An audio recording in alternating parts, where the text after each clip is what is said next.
দে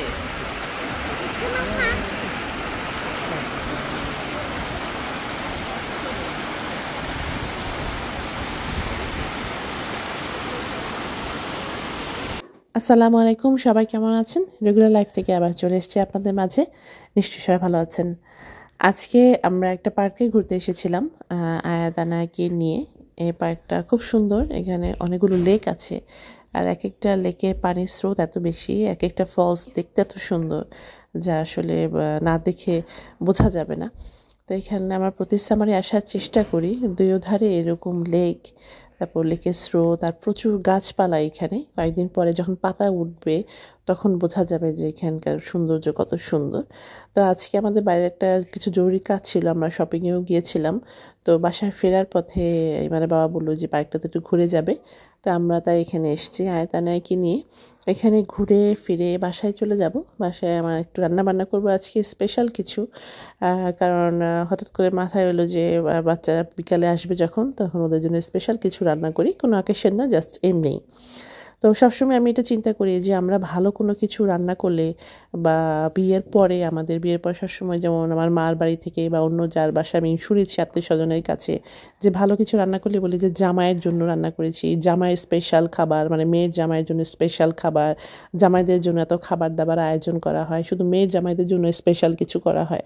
কিন্তু এটা কেন বলা হয় না যে ছেলের বউর জন্য স্পেশাল রান্না হয়েছে, ছেলের বউর জন্য স্পেশাল রান্না করেছি, বা আজকে দিনটা ছেলের বউর জন্যই আমরা স্পেশাল কোনো খাবার করি। এটা কখনো আমি শুনি না, সবসময় শুনি যে মেয়ের জামাইয়ের জন্য রান্না করা হয়েছে। তাই আমি আমার ছেলেদের বউদের কথা চিন্তা করে আজকে আমি রান্না করব, এবং কিছু কিছু রান্না করি যেগুলি আমার ছেলের বউর জন্য আমি চেষ্টা করি যে আমার ছেলের বউর জন্য আমি এগুলো করবো, এবং আমার ছেলে বউ যখন ইনশাআল্লাহ হবে তখন আমি ওদেরকে রান্না করে খাওয়াবো, আর যদি আল্লাহ আমাকে সেই পর্যন্ত শক্তি দান করেন ইনশাআল্লাহ। তো সেই কথা মাথায় চিন্তা করে মাঝে মাঝে রান্না করি, এবং আজকে যে রান্নাটা করব আমার ছেলের বউদের জন্য উদ্দেশ্য করে আমি রান্না করব। আর মেয়ের জামাইরা তো আছেই, মেয়ের জামাইরা তো তাদের জন্য রান্না করব, বাট ছেলের বউরাও কিন্তু আমার কাছে স্পেশাল থাকবে সবসময় ইনশাআল্লাহ।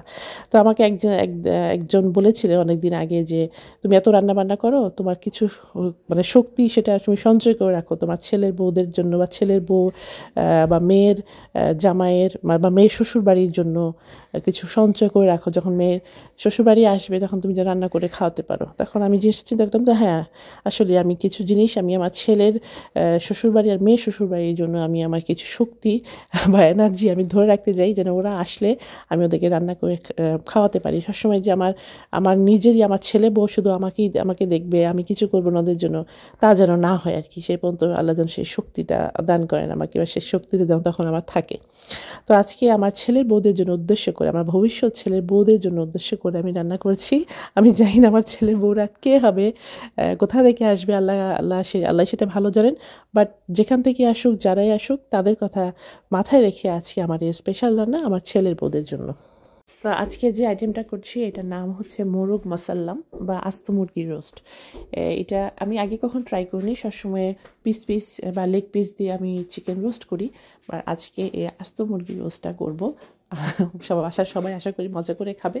একটা আইডিয়া নিয়ে রাখছি, যেহেতু কখনো আমি এর আগে করিনি, কেমন হবে জানি না, তাই আজকে ট্রাই করছি, আশা করি ভালো হবে। এখানে সব মোটামুটি উপকরণগুলো আমি দিয়ে দিয়েছি, যা যা একটা রোস্টের প্রয়োজন হয় সব কিছু এখানে দিয়েছি, একদম রোস্টের মতোই। এই মশলাগুলি আলাদা করে রাখছি একদম, যেন রান্না করতে আমার ইজি হয়। যে কোনো রান্নাতেই মশলাগুলি যদি একদম প্রিপারেশন আগের থেকে নিয়ে যাওয়া যায়, তা রান্না করতে একদম বেশি সময়ই লাগে না।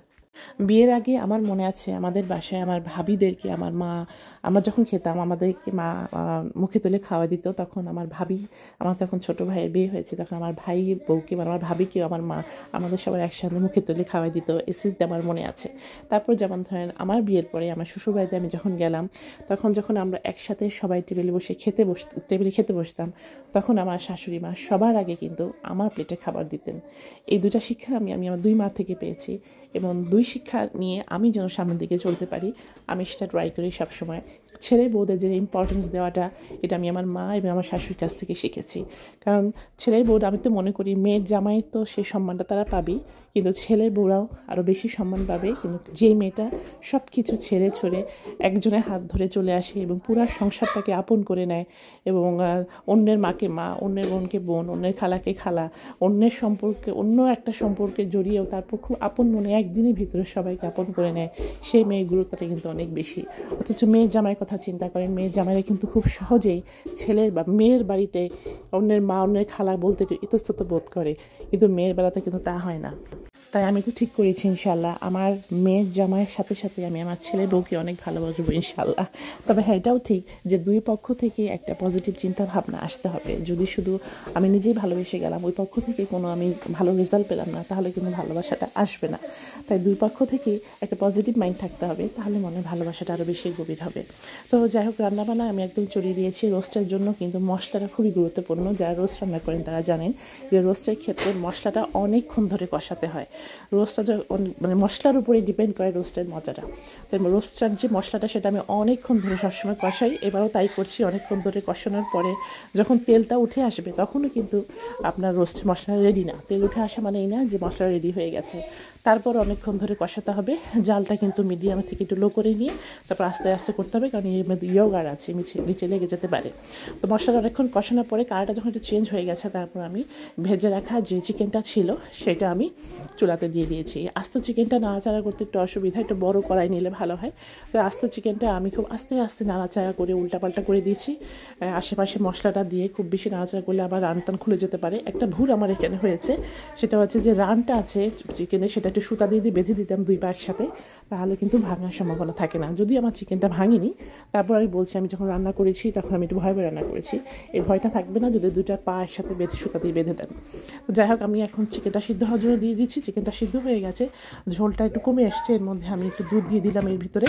কখনো রোস্ট রান্নায় আমি পানি ইউজ করি না। পানি ইউজ করলে আমার কাছে মনে হয় যে টেস্টটা একটু পানসে চলে আসে, কিন্তু দুধটা দিলে কিন্তু একটা টেস্টটা ডিফারেন্ট হয়। তো আমি এটার সাথে একটু দুধ দিয়ে আর এটার উপর একটু সামান্য চিনি দিয়ে দিলাম। চিনি দিয়ে দেওয়ার পরে এই চামচ দিয়ে আস্তে আস্তে একটু নাড়াচাড়া করবো। খুব বেশি নাড়াচাড়া করার দরকার নেই। যখন বলক আসবে এটা অটোমেটিক বলক আস্তে আস্তে পুরো মশলাটা চিকেনের গায়ে লেগে যাবে।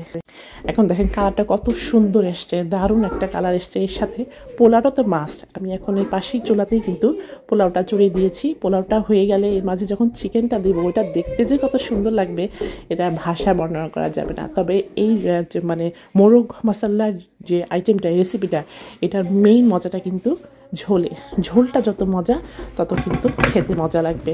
তাই আমি ঝোলের উপরে বেশি ফোকাস দিয়েছি।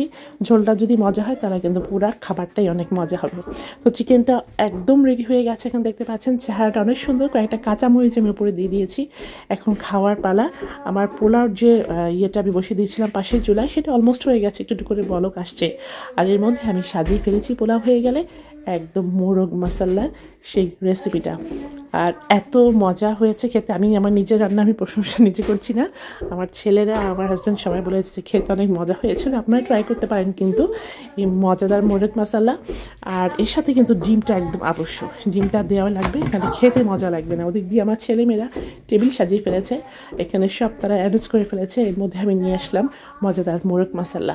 আপনারা ট্রাই করবেন আপনাদের মেয়ের জামাই এবং ছেলের বউদের জন্য এই মজাদার আইটেমটা কিন্তু বাসায় ট্রাই করতে পারেন এবং নিজেরা পারফেক্ট শাশুড়ি পারফেক্ট বউ হবেন ইনশাল্লাহ, এই ধরনের যদি মজা রেসিপি করেন।